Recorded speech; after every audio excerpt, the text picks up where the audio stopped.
Dodgers fans, you already know what we're talking about today. Game 5 against the Padres, huh? What a game. Really, truly incredible. Nail-biter. To the very end. And for those of you who maybe haven't had a chance to catch the game yet, it was a winner-go-home situation, right? The National League Division Series on the line. And you could just, I don't know, Absolutely. you could feel the pressure. Oh, yeah. But we're not here to just recap the score, right? We're going deep. We're looking at the plays, the turning points. We got to understand how the Dodgers clinched their spot in the NLCS. It really does go beyond just, what's on the scoreboard. Yeah.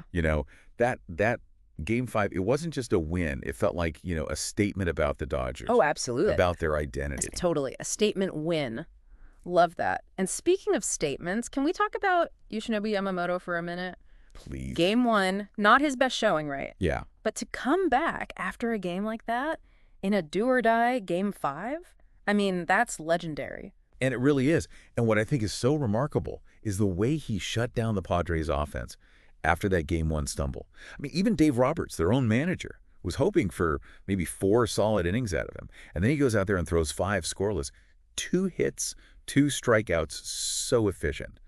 And I think it wasn't just, the numbers, What really stood out in the sources we looked at was how he seemed to have kind of like recalibrated himself after Game 1. What do you mean by recalibrate? Like mentally, or do you mean like his actual pitching style? Yeah, no, I think it was, our sources definitely described like subtle shifts in his approach. Like he was mixing up his pitches, he was hitting his spots, just, really incredible precision. And it wasn't just about throwing hard. It's about outsmarting the Padres hitters. Right, and it clearly worked. But speaking of genius, can we talk about the Dodgers offense for a minute?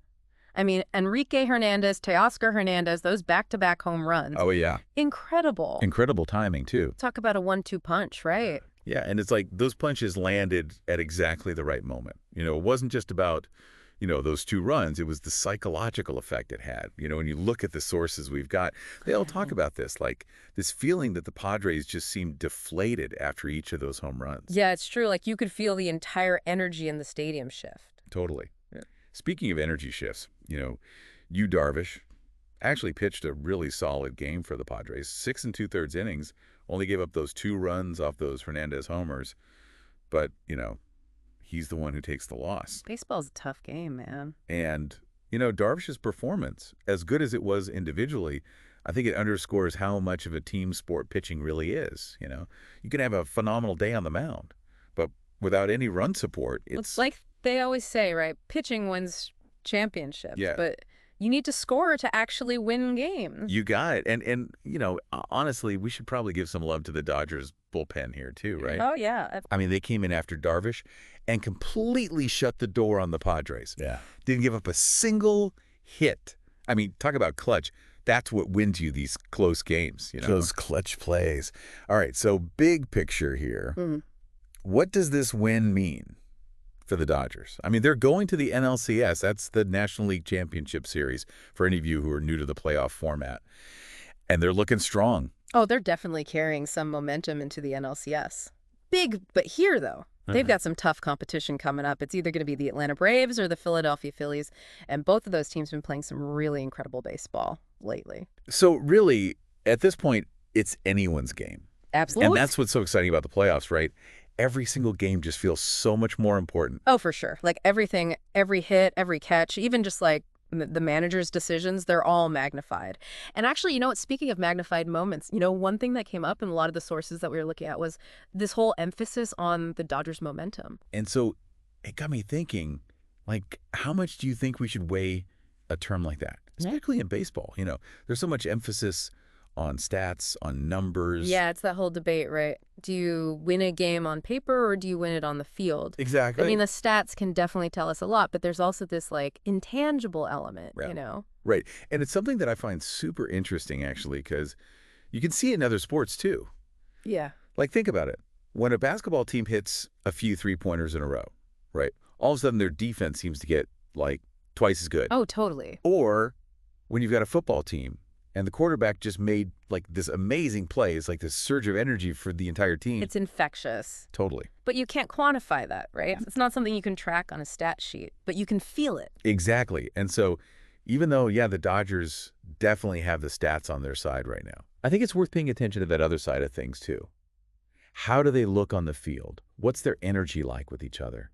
Are they feeding off of each other's wins? I love that. That's such a cool way to think about it. Like, it gives me a whole new perspective on how to watch the game. Think of it as like, a backstage pass to really understanding like the finer points of the sport. Okay, I like that. I like that a lot. So then as we're watching this series play out, what should we be looking for? Any predictions based on this whole like momentum thing? Yeah. All right, so we're back. And I don't know about you, but I am so curious to see how this whole momentum thing plays out in the NLCS. Yeah. It's one thing to look at the stats, right? But it's another to actually see how that energy translates onto the field. It really is. And honestly, it's something that you start to notice more and more the more baseball you watch. Yeah. Like, do they look tight? Do they look like they're having fun? What happens when someone makes a mistake? Do they get down on themselves or do they have each other's backs? Like, those little things can tell you a lot about a team. So if we're trying to like read between the lines here, what should we be paying attention to in this NLCS matchup? Any predictions you're willing to make based on, this whole momentum idea? Ooh, that's a tough one. Right. Because honestly, both the Braves and the Phillies, they've both had these stretches where they just look, I don't know, kind of unstoppable. Right. But if I had to put my money on one of them, well, remember how we were talking about Yamamoto earlier? Yeah. And how he seemed to just like recalibrate after that game 1 loss. Oh, yeah, yeah. Like he flipped a switch or something. Exactly. And I think the Dodgers as a whole, they have that in them. Right. They've got the experience. They've been here before. And if they can tap into that, that confidence, that belief in themselves, I think they can be really dangerous. I like the way you think. I'm getting chills just picturing it now. Anything else our listeners should keep an eye out for as we wrap up this deep dive? Any final thoughts?